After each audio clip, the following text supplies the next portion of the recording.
and the acting provost at the Northern.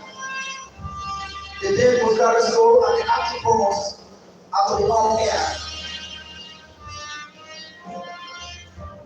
We have the invited vice chancellors. The invited vice chancellors from sister universities are also here. The invited vice chancellors from sister universities are here.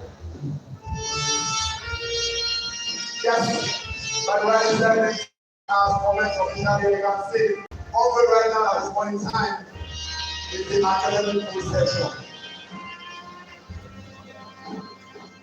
Still on the 25th convocation of the Lagos State University, welcoming the invited vice chancellors from sister universities on the academic session.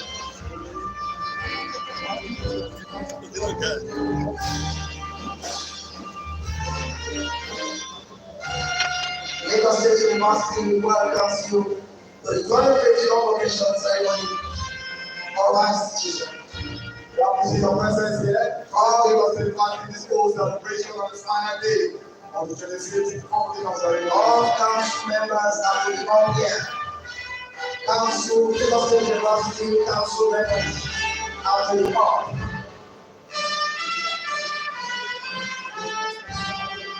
Members of council of the Lagos State University are to come on stage.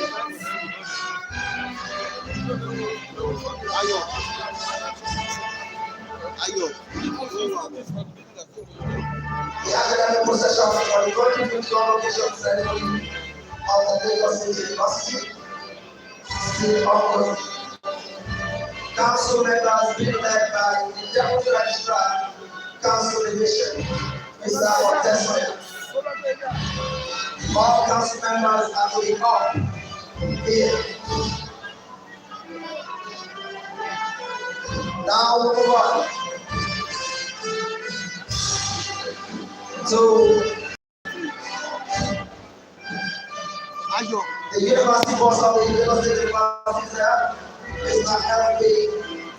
Olayinka. The university registrar, Mr. Ahmed Olayinka and the FLYTV. Deputy Vice Chancellor Professor Adeverte Olu. The Deputy Vice Chancellor Academic Professor Elias Baham. The Vice Chancellor of Lagos State University Professor B.M. Biola. The Pro Chancellor and Chairman of Governing Council, Sir David Somani FCA.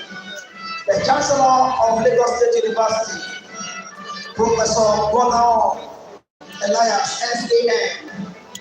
The SAE is also here, Honorable Tokunbo Wahab, the Governor of Lagos State and the visitor to the university, Mr. babajide sanwo here. The Deputy Governor is also here.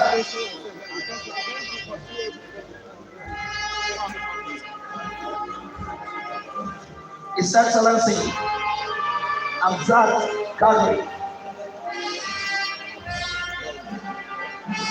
The academic procession of the Lagos State University for the 25th convocation.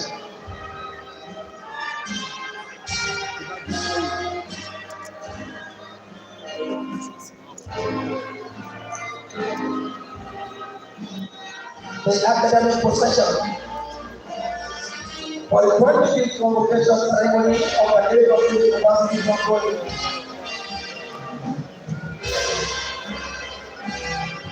Thank you, Lord.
Hey, we need to clear the house.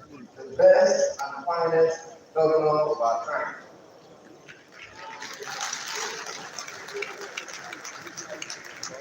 All other governors here present, the convocation lecturer and former governor of Lagos State, Asiwaju Bola Ahmed Tinubu, a topmost contender for the office of the President of the Federal Republic of Nigeria.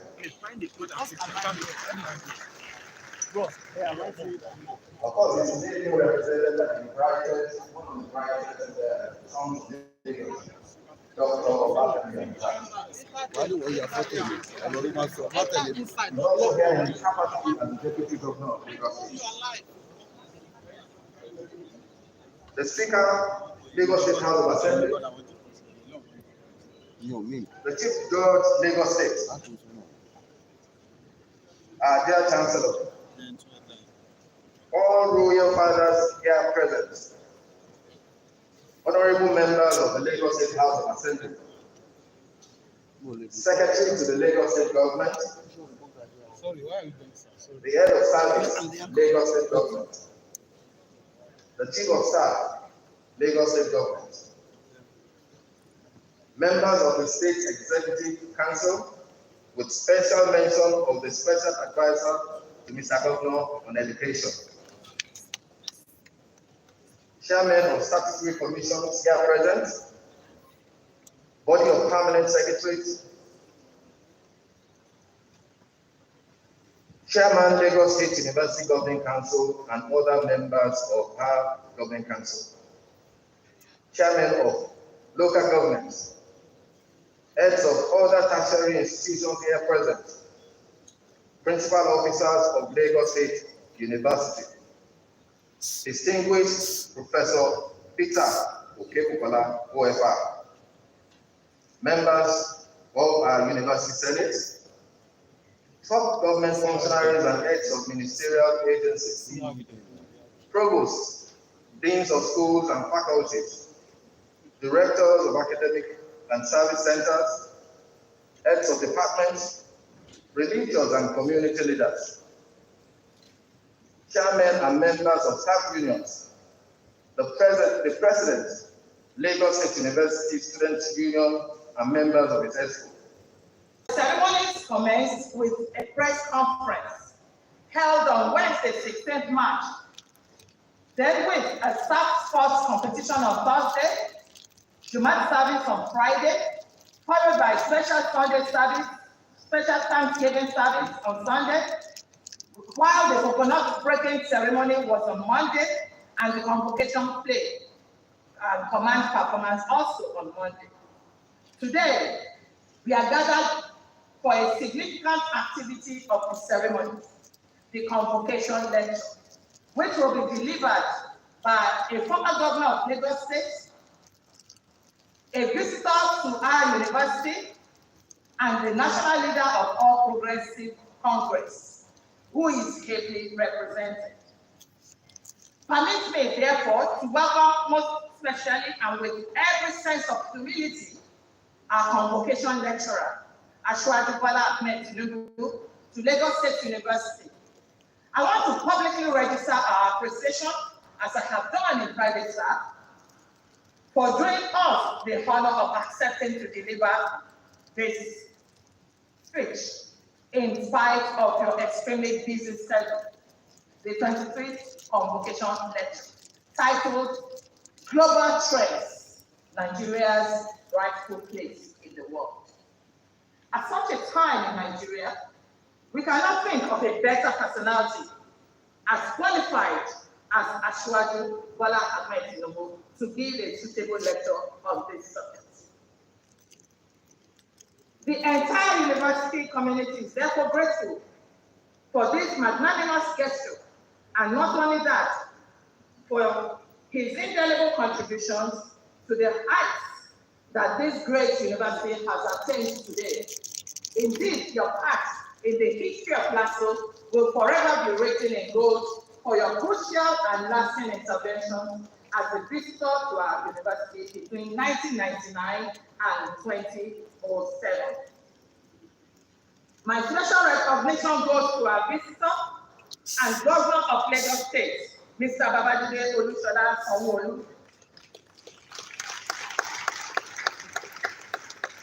who has been a strong pillar providing the necessary support we require to adequately deliver on our mandate, which today's convocation ceremonies signify. I'm also delighted to welcome most respectfully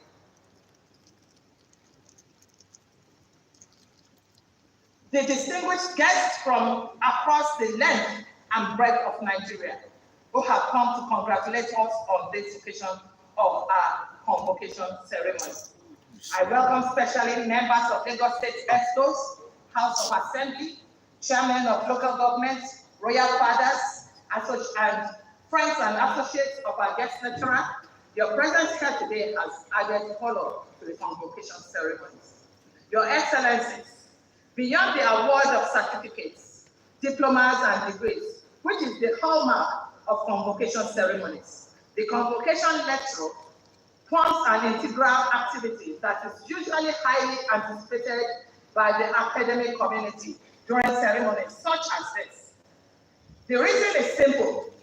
Convocation lectures provide the opportunity for the GAM, that is the university, to invite and listen to highly accomplished individuals in society, which is the term, as they share their insightful perspectives on any topical issue, especially those relevant to the development of the institution. The lecture, apart from stimulating public consciousness and opinion on such issues, shapes government policies and reawakens the academia to our often neglected goal of being the solution hub for societal challenges. Today's lecture will be no different. The 25th convocation lecture, titled Global Trends, Nigerian Rightful Place in the World, is therefore as timely and as relevant as it can get, especially in the wake of recent global developments. And who else can deepen our knowledge of this topic than our convocation lecturer, Asiwaju Bola Ahmed Tinubu, who is ably represented. Your Excellencies, Asiwaju has committed himself to learning and perfecting the act of sound leadership, ultimately for the benefit of the people of Lagos, his primary constituency, the Southwest, his wider constituency, and the nation as a whole. His natural acumen for leadership, coupled with his sound political education and the mentorship of many great politicians in the history of Nigeria, makes him one of the most remarkable politicians in Nigeria and Africa since the turn of the Fourth Republic. He is indeed a true and excellent people's builder. A pan-Nigerian, Asiwaju's influence and which cut across the major geographical and geopolitical zones of the nation, is a bridge builder who has consistently lent himself to what is good and beneficial, not just to the people of the Southwest, but to all Nigerians. His title as Jagaban Bogu, earned from far away in Niger State, speaks volume to this effect. Such a man, therefore, possesses rich insight into the topic of this convocation lecture, and I am convinced that we will be better off listening to him today. This lecture, and by the way, the lecture title, the topic, was given by him, not us. So it is his lecture. This lecture is coming at a critical time in our world's history, when nations are grappling with the realities of war in faraway Europe, the vestiges of the COVID-19 pandemic, and its attendant economic and social challenges, and the issues of climate change, amongst others. As far as leadership is concerned, the country has over the years produced outstanding leaders of various world organizations, and in terms of human capital, Nigeria has an abundance of quality individuals who are contributing in large measure, not only in Nigeria and in Africa continent, but also on the global stage.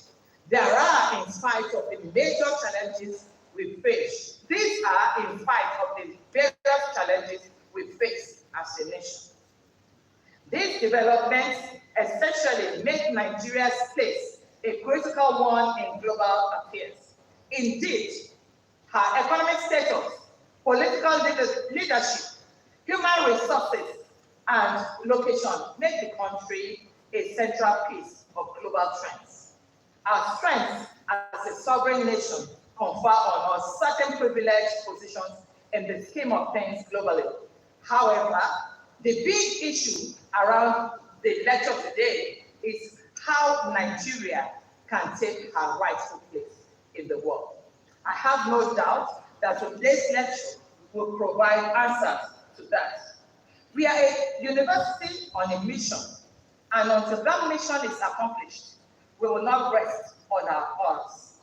Your Excellencies, distinguished ladies and gentlemen, I urge you to pay undivided attention to our lecturer, as we all have something to learn from his words of wisdom. We are LASU. We are great. Thank you very much.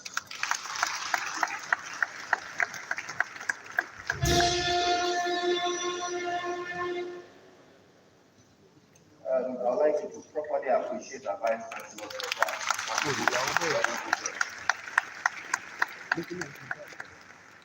I now invite the chairman of today's lecture, Professor Bola Ahmed Tinubu, to give the opening remarks. He's standing in for His Excellency Alhaji Aminu Bello Masari, who had to attend to some other things this morning.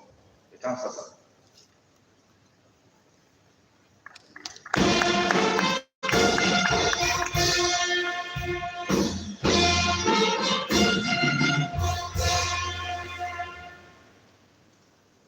Good morning, ladies and gentlemen. His Excellency the Governor, His Excellency the Deputy Governor, the Governor of Kano State, the Pro-Chancellor of the Chancellor, distinguished guests, ladies and gentlemen, and the Emir of Kano, forgive me for speaking last. It's my great honor to be here speaking today. We miss the Governor of His Excellency the Governor of Katsina for not being here with us, but we're thankful for the presence of everybody who has come from far and near to participate with us and to honor us on this occasion. We welcome you all. The effort to push LASU forward continues with all sincerity and vigor. And it's our privilege to be the ones that with the responsibility for the timing. I thank the Vice Chancellor, the other distinguished officers of the university for their efforts in organizing this event today. I know that it's plenty of work and everything has been going smoothly so far. I trust everything will continue. And for our opening speech, there's a great deal in what the Vice Chancellor has said that all of us should reflect heavily on and take very seriously. And I thank her for reminding us about all of those significant things. Again, it's my great honor to be here today to thank everyone for coming and gracing this occasion with their presence. And to the Vice Chancellor, the Registrar, and the other heavyweights within the university for bringing us to where we are today. I wish you every success in the endeavor to transform us, and we will not be letting it. Thank you very much.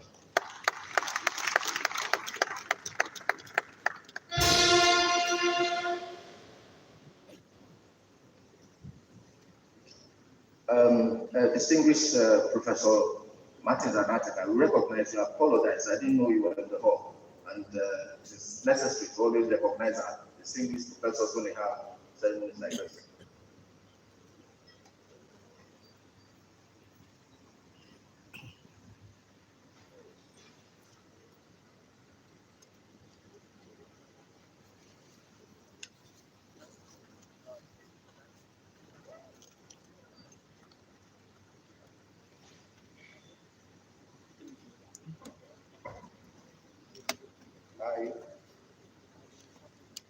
I want to once again invite the Vice Chancellor of Lagos State University, Professor Ibiyemi Ibilola LNI, to present to the fifth communication lecturer to this distinguished audience. Please,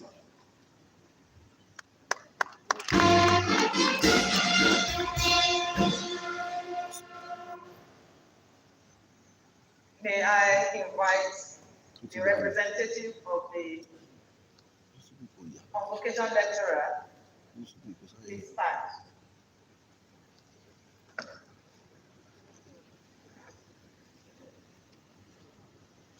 I read the citation of His Excellency, former Governor of Lagos State and National Leader of the All Progressive Congress, APC, Bola Ahmed Tinubu. A symbol of courage and commitment to justice. Nigeria is a country where heroes are scarce and visionary leadership is even more rare. However, Nigeria can still take pride in one leader who has demonstrated real courage and commitment to justice.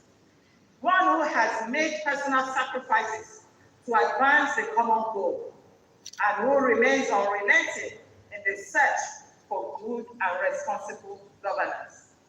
That leader is Bola Ahmed Tinubu, a former two-term governor of Lagos State and the national leader of Nigeria's governing party, the All Progressive Congress. Bola Ahmed Tinubu is that real leader who combines practical political acumen, strategic vision, and moral principles. When the history of the first 20 years of the 21st century in Nigeria is written, it will state that Bola Ahmed Tinubu's real courage and foresight in guiding his party abolished the determined efforts of the then ruling party to turn Nigeria into a one-party state.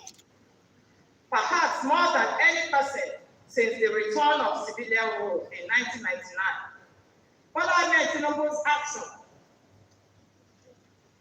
in maintaining his political party as the loyal opposition helped salvage multi-party electoral democracy in Nigeria. Asiwaju Tinubu, along with few other progressives, coupled that coalition party, the APC, which in 2015 unseated a sitting president at the center for the first time in Nigeria's political history. That ensuing, government led by President Muhammadu Buhari was re-elected again in 2019. One of Nigeria's leading national newspapers in a published piece described Asiwaju Tinubu as Nigeria's political samurai by his focus and determination.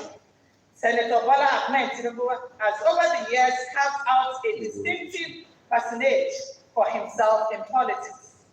With a towering political stature, former Lagos State Governor and one of the national leaders of the former Action Congress of Nigeria, ACN, now All Progressive Congress, APC, Senator Bola Ahmed Tinubu isn't just a household name, he is an authority in the artery of the nation's body politics.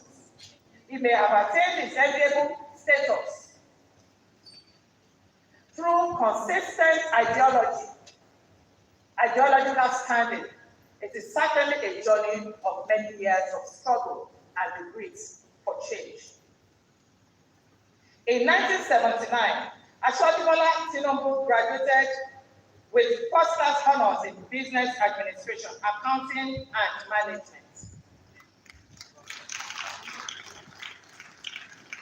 With a cumulative weighted average point of 3.4 out of a maximum of 4 points from Chicago State University, Illinois, USA. He was on Chicago State University's dean's list throughout his stay at the university. He won Outstanding Students Award and also bagged a certificate of merit in accounting and finance. In his final year in the university, he emerged president, Chicago State University Accounting Society. While still in the university, Tinubu was headhunted by such big companies like Arthur Andersen, Deloitte, Hastings, and Sells, now Deloitte and Touch, and Mobile. As Mobile Producing Nigeria, now Mobile Nigeria, Ashwaju held positions like senior auditor and company treasurer. He retired from the later position as treasurer of Mobile to join politics in 1989. Barely 3 years later, he was elected senator on the platform of the Social Democratic Party, SDP, that was in 1992.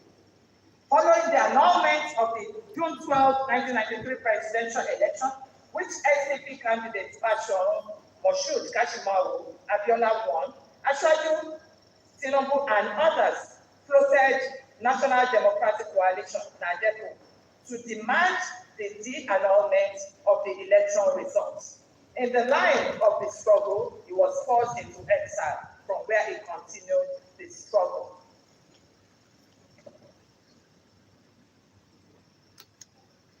An irrepressible fighter for democracy and protection of civil liberties, Bola Tinubu endured political persecution, including numerous arrests and detentions, harassment, constant threats to his life, and years in political exile. Despite the wrongs done to him, he never sought retribution. He has forgiven those who did injustice to him. Instead, he has chosen to focus on the future by helping to build a democratic and peaceful nation.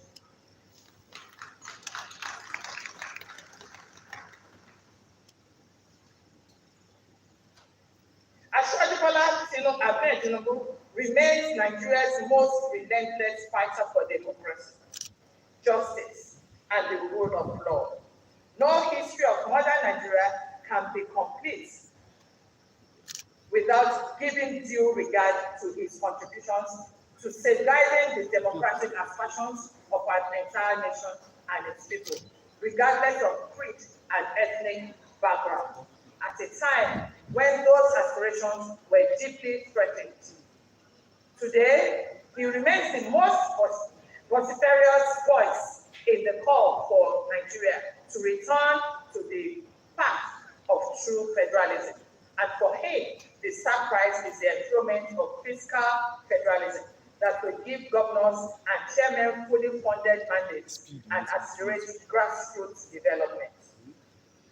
Thanks to Bola Tinubu's untiring political maneuvers and nationalistic approach to politics, Nigeria is now a two-party state, presenting Nigerians with clear choices.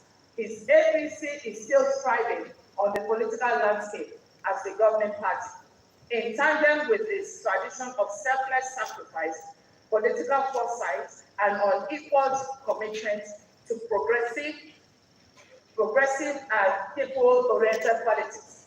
Bola Tinubu has served the cause of humanity and expanded the frontiers of freedom and democracy in Nigeria and the African continent. Your Excellency, distinguished ladies and gentlemen, Bola Ahmed Tinubu is one of Nigeria's foremost nationalists and champions of federalism. He is one of the few leaders and champions of democracy with the potentials and experience to take Nigeria to the promised land. Your Excellencies, distinguished members of this side of the hall, Your Royal Highness, Majesties, distinguished guests, I present our convocation, 25th convocation lecturer, Ashwaju Bola Ahmed Tinubu,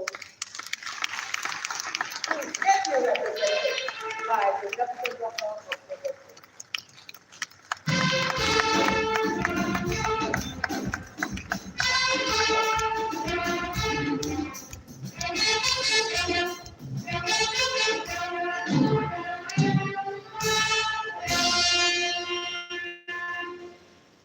Thank you very much. The Governor of Lagos State and Lagos State University Minister, babajide sanwo.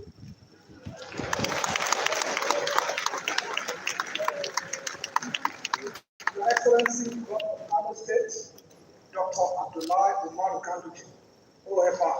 Thank you very much, sir.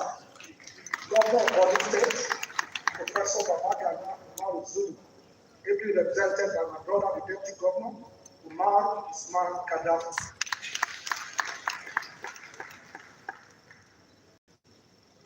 Your Excellency, former Deputy Governor of Lagos State, Princess Adejoke Oyedepo Adefudure. Our royal fathers who are here, the Oba of Lagos, Oba Ridwan Akinwumi, represented by the Lagos State, the Lagos Traditional White Cap Chiefs, the Emir of Kano, His Royal Majesty, Al-Adi Amir Abdullahi, thank you very much.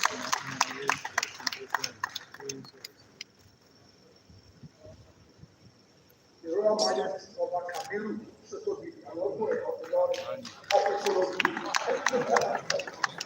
The Ogo of Ikorodu, thank you very much, sir. His Royal Majesty Oba Olufolani Ogunsanwo Alara Ìlara.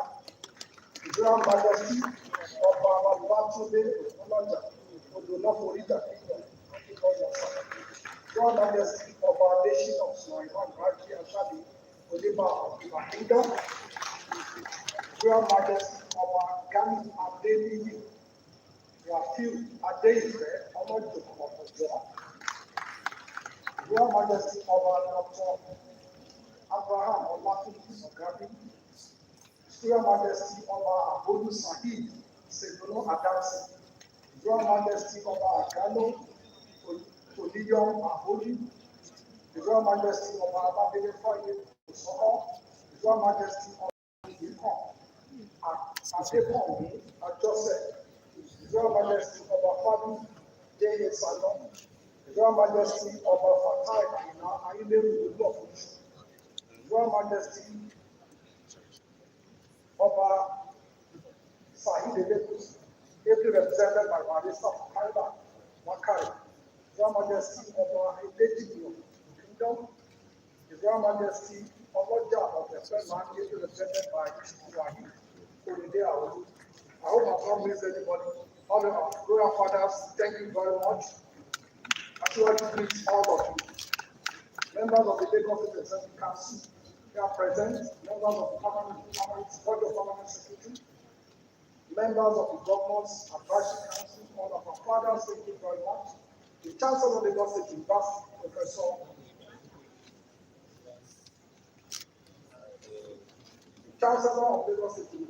Professor Bola Ahmed. I'm told I've released my sister, the former Deputy Governor, Akibide. Thank you very much. The Pro-Chancellor of Lagos State University, Sir O.N. Somoni. The Vice Chancellor of Lagos State University, Professor Iyemi Olatunji, and a very, very supportive worker. My brother, Mr. Olatunji, other members of the government, Governing Council of Lagos State University, and all our distinguished honorees, Professor babajide Zulu, His Excellency Dr. Abdullah Umaru Ganduje, Honorable Abike Damire Erewa, Mrs. Ibukumola Abiodun Awoshika, Mr. Minabo Ibu, and our dear graduates, stakeholders in the education sector, ladies and gentlemen, invited guests, distinguished ladies and gentlemen. I'm sure everybody here knows Bola Ahmed Tinubu. I'm sure a lot of people have seen him personally, some maybe on TV, but very few. So I'm sure everybody in this hall and those listening knows it, and they know I'm not assured. But I can assure you that he regrets not being able to be here, and it was not deliberate. It was because humanity has not been able to clone another one, and as such, it cannot be in two places at one time. So I will do my best to give you his thoughts about this thought-provoking topic: the global trends, Nigeria and its place in the world. Do we love ourselves enough? What is too up is not what ought to be. And what ought to be, most of the time, is not what it is. As we all know, dreams are realities in life as much as they are called. The more reality reflects our best aspiration, the closer we will get to greatness. Today, in our country, Nigeria, we must ask ourselves a difficult question. Do we surrender to imperfect ways of reality? Or do we dream a better society, then do everything towards achieving it? That you, the graduates, that you graduated from this exemplary school of learning means that you've achieved a lot, and that there are certain answers within you. You have been equipped with intellectual rigor, knowledge, and active social conscience. As graduates, I'm sure that you feel both a sense of accomplishment and yet a sense of uncertainty due to the way our country is. But I can assure you that the path that you walk is well lit, yet it can be dark at the same time. My words to you, the graduates, is do not be frightened. Be of good courage. The passion, knowledge, and talent in you will beat back that fog that clouds the existence of our nation. The more you strive, I can tell you, the clearer your way shall go. With this in mind, I will speak of Nigeria's place in the current war and how we might improve it. No society can long endure in an era of mistrust and acrimony. There comes a time when there is no time. Either action is taken and the urgent word said or precious chance floats away and is lost forever. I'm bold to say our nation approaches such a moment. We are boasted of enormous potential for years and decades, consoling our discomfort by saying that our potential will be realized tomorrow. But something disappointing seems to happen when tomorrow becomes today. Years and decades pass, yet greatness remains elusive. If greatness comes merely by speaking of it, we will be among the greatest nations in the world. Nigeria remains locked in place. We remain an economy unjustly designed to export raw materials and import increasingly expensive finished products. The name of the raw material might have changed from cocoa and granules to oil and gas. However, the dire effects of this uneven economic arrangement remains the same. We must be truthful enough to acknowledge these facts, bold enough to correct it, and tolerant enough to endlessly deliver each other for causing it. Because the truth is, we are all both cause, and hopefully we will all be part of the solution. Therefore, let us all join hands. We must reform this country. We have no choice.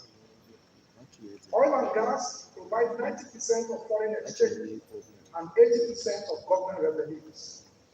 Ever-building revenues from natural resource exports are no longer sufficient to fund the rising cost of imports, much less support the basic fiscal obligation of a modern democratic government. I'm not here to allocate blame between our colonial past and our post-independence experience. We face a serious challenge, whether born of foreign imperialism or of our own failings or both. It doesn't matter. What is important is we must solve the problems. While we struggle through the economic maze, the world rapidly changes around us. We now bear witness to an expanding digital economy and virtual worlds, from the smartphone to smart cities around the world, from houses of concrete to those of fashion computer codes. As new graduates, you must find your place in this world of cryptocurrencies and metaverses, but do not yield to the erroneous mindset that says that virtual world is the dominant one. Without the tangible goods of the productive economy, the virtual realm is but an elaborate game. A Bitcoin has little use unless it can be exchanged for some valuable goods or services. Because the truth is, we still eat our normal food. We don't eat Bitcoins, we don't eat Bitcoins, we don't eat cryptocurrency. We wear our normal clothes and we wear our shoes. And as such, our traditional ideas must still be protected. We must welcome the innovations of the virtual world, but we also must better retool the traditional economy, whereby people in Katsina, in Oshodi, in Damaturu, in Oka, in Abahada, across the country will not be left behind. In essence, we cannot turn our energies away from making, producing, harvesting, and planting the goods and products of the tangible economy. Unless we build Nigeria's economy, the benefits of the digital age will remain beyond the reach of most Nigerians.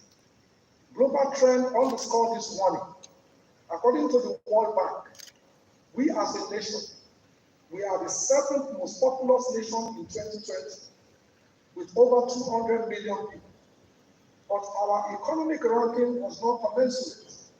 Nigeria's GDP per capita ranked as 17th in Africa and 131st in the world. One does not have to be a genius or a great economist to see the extent of our underperformance. Let us look at China. China experienced double-digit annual growth for the 3 decades between 1980 and 2010. China's economy grew 12 to 15 times its original size during this period. This steep growth transformed China from an economic backwater to being rushing catalyst of world growth within the generation, and therefore lifting over 400 million people out of poverty. Sadly, our country, Nigeria, has never experienced double-digit growth for any sustained period. Nigeria and South Korea had a capital income of roughly $800 in 1950. By 2008, Nigeria's per capita income doubled. Meanwhile, South Korea has ballooned by over 2,000%. The challenge for us is that we have crude oil. We must understand that every product that is of essence in the world relies on the derivatives of crude oil. Therefore, our production per day must increase. We must process our crude oil. This is what God has given us. We must use it for our people. In 1960, city dwellers constituted roughly 15% of the total population. Nigeria's urban population now exceeds 52%. Over 100 million Nigerians now live in cities. Many are young people. But where are the jobs, social services, and infrastructure for this growing mass? A large urban population needs a strong manufacturing and industrial base. If not, we invite unemployment, crime, hunger, and poverty to become both chronic and severe. Yet in our land, manufacturing has fallen from about 20% of Nigerian GDP in 1981 to just 12% in 2020. According to the National Bureau of Statistics, youth unemployment now hovers around 42.5%. Youth under unemployment plus unemployment will reach 60%. We have therefore grown numb, accepting these numbers as the norm. In developed economies, such high figures are unimaginable. Those nations will be talking about economic depression and the need for drastic reform to crush that depression. We have begun this conversation, but we need to move a lot more faster. There is danger in delay. Valuable land that defines much of the economy no longer is available. Climate change and the resultant expansion of desert plain of arable land that once provided livelihood to millions have disappeared. In a map compiled by the Food and Agricultural Organization, FAO, World Meteorological Organizations, and UNESCO, over 15% of Nigeria's land is vulnerable to desertification. For many states in the northern part of our country, the percentage of land under attack due to desertification exceeds 30%. So we face a very harmful dynamic. More people are forced off the land due to deforestation, desertification, and low rural incomes. Some of them crowd into other rural areas, competing for limited resources with existing inhabitants. Violence and social upheaval will therefore result if care is not taken and if all these issues are not well resolved. Alternatively, these cruel dynamic forces forces many to seek economic refuge in already crowded cities. Our children now traverse deserts to go to even unimaginable countries like Libya. Poverty grows and a large urban underclass develops, as does despair and social pressure. Meanwhile, a decreasing minority might receive the requisite education and opportunity to create prosperous lives, but only for themselves. Therefore, we are segregating this country into two economic spheres, two different economic realities. One populated by a select few who flourish in the financial, corporate, and virtual worlds. This group will be able to buy and do almost anything they want. The other will become the crowded out of the majority, who work hard, yet earn very little compared to their strenuous efforts. They will struggle, but will not gain. Toil and not triumph. This unfairness has gone on for too long. We must therefore end it now. We need a new way, a way that gives all of us a proper start at a fair chance for durable prosperity. This is the moral duty of progressive government, to resurrect a flagging economy by doing the essential things the private sector cannot do by itself. For the graduates of today, in order for you not to live half lives, but to subject your tremendous talents and aspirations to an economic condition that does not allow you to attribute their full worth. Today, I will therefore put forward a comprehensive reform program. I've already taken much of your time. Instead, I leave you with a few thoughts about reforming our society to improve the economic prospects of young people that live in it. Youth urban unemployment. Our government must support strategic industries that employ large number of young people and unleash the productive capacity and boundless energy within that population. Government backing of manufacturing and industry will open wider doors to our youths in order for them to own startup businesses that will support the excellent farms and industry. National industrial employment policy must jump from the pages of documents and come to real life. For agriculture, we must increase food production while lowering consumer prices. Commodity exchange boards need to be reinstated to assure minimum farm incomes. Reforms are needed to give farmers more access to credit by loosening mortgage and borrowing requirements and allowing greater leeway to execute forward contracts on what they grow. In order to combat food spoilages, we need to improve rural road networks and also fund refrigeration systems for use by farmers and merchants in local markets in each of our 36 states. Also, water catchment systems and small-scale irrigation projects must take hold to mitigate the consequences of droughts and floods, while also assuring water for year-round agriculture. Real estate reform. We can further unlock the economic potential in urban areas by making it easier to convey and mortgage real estate to lower the cost and time associated with it, acquisition and sales of land, thus better allocating land to the most productive users. Our mortgage institutions need to be revised and better financed so they can provide affordable residential mortgages to young people just entering the workforce, education and economy. We must better link formal education with the skills and experience of our business community cities in the coming year. We need to bring organized business together with our education sector so that we can develop curricula that meets the need of business while providing the broad education required to create civic-minded citizens. Infrastructure. We need a massive national infrastructure plan. No national economy can grow beyond the capacity of its infrastructure because it is what the bed upon which the economy will fly. Potable water should be readily available in our cities. Electric power is the fulcrum of any development.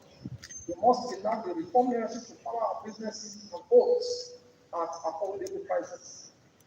Firms in the sector must work as much for the public good as for the private gain. Businesses contributing to power generation should receive generous tax treatment and forbearances. Time awaits no nation. Those nations that wisely face their challenges shall succeed.